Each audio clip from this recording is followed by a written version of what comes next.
So, uh, before I get started in the video, you saw the clip of the RC. That's my ECX Torment I've had for about 3 years.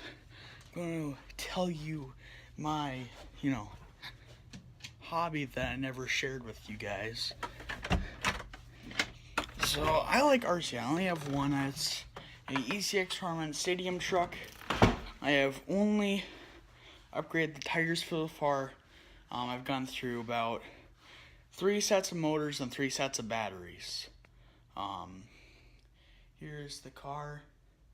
Let me flip the camera. Okay, so this is the car. Seriously, there is nothing. This is it. This is as raw and as stock as you can get besides the wheels here. That's about it. Here's the body. I have a Dodge Ram body I'm going to be using. I'm painting that up. It's pretty wet in here, so now my sock's wet. That's great. If you decide drifting out there at this basketball court at the park right across the street. So yeah, park day is coming soon again.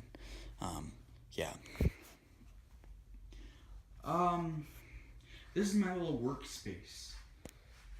Little garage in the new house that's actually got a little bit of heat, so it's pretty nice. I'm in here with a t-shirt when it's just past Christmas, and just past Christmas in Minnesota is sometimes the coldest time of the year, so that's great.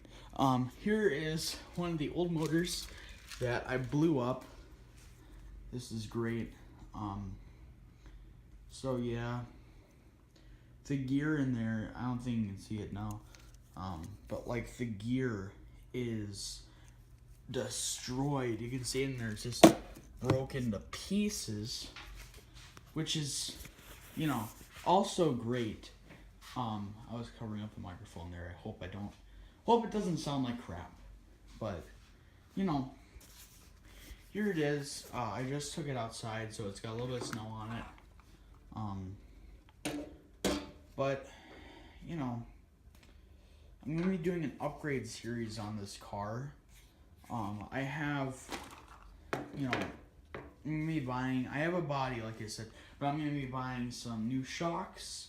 I might be buying new bumpers. I'm gonna be buying, hopefully I might upgrade the motor. I'm not sure. It's still, it's for Minnesota weather, it's fine. We don't have many bashing spots or many tracks, and the tracks that we do have are really short. Like, when they say short course, like, we have short course tracks.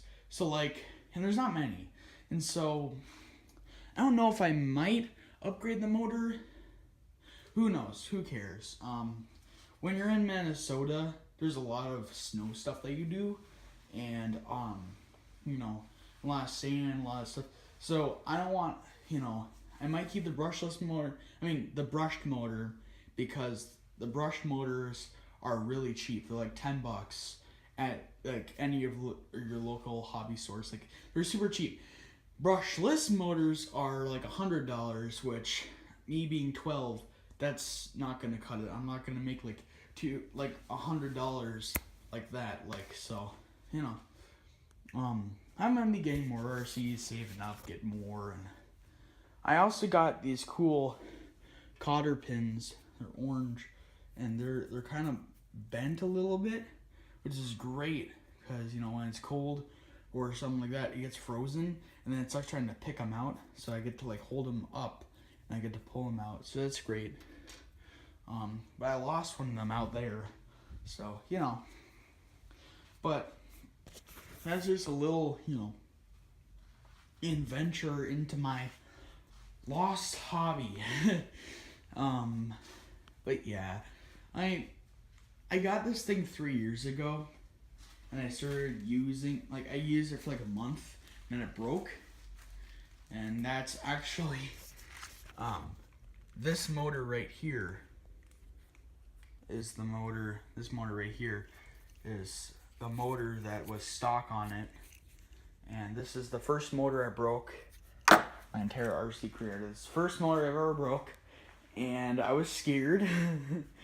And so I went to this really bad hobby shop that's really small. It was more of a toy store, and they had like really crappy teenagers, and they never told me how to gear a motor, and so they never told me how to put in and oh crap, they never told me how to install a motor, and so I did it wrong.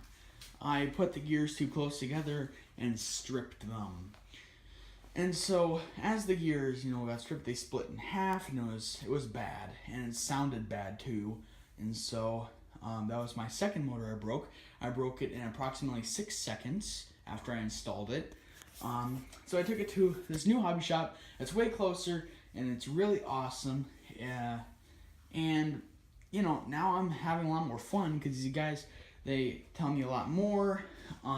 They give me more information, and they installed my new motor themselves and told me about the paper test, which, if you don't know about the paper test is where you get a piece of paper, and when you're gearing, you put the paper in between the gears, and if the paper doesn't slide through, then you need to spread them out a little bit more so they don't strip.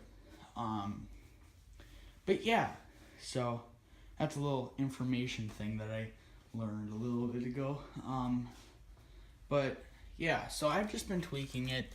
I'm always doing different suspension setups, because it's like every 2 weeks we go through another temperature change or a different climate change or a different, we have no snow, and then we have snow, and then we have jump snow, we have ice, and we have all these different things. We have all these different weather conditions for our scene, and so I have to always change the shocks, rise the height, lower it, or whatever I need to do it. But I usually, for bashing by my house where I live in the city, I usually go to a skate park, an outdoor skate park that is open to the public. You don't have to sign in. And I go in there. The only restriction is bike. And so bike and electric scooter. So really, there's no restrictions saying no remote control vehicles. So I can put it in there. I jumped it a lot.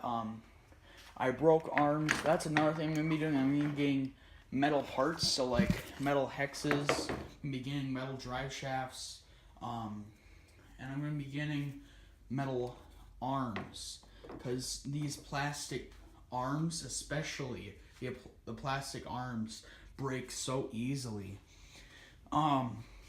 So yeah, there you go. Yeah, let me flip the screen. Okay, so yeah, that is what I am doing. This is my lost hobby. And also, not surprising, I am Minnesotan. And so I go ice fishing and I go fishing. This is my new blow-up kayak that I am going to be using to go fishing. And this is my pole. This is another one of my lost hobbies. This is my pole right here. Really nice. I have better poles. I have a better ice fishing pole. It was a little bit more expensive, but it's my favorite brand of pole, which is Ugly Stick. Not sponsored. It's just a really good brand. Check it out. They have tons of them at Cabela's, and if you want to start ice fishing, or if you like ice fishing and you want a durable pole, you can get them, for $30 at Cabela's. Pretty cheap. So, another hint, not sponsored by any of those companies. Please don't sue me. So, yeah, go get them. They're good. Good poles. They're good poles. Okay, well, this video is going for a little bit too long. So, see you guys later.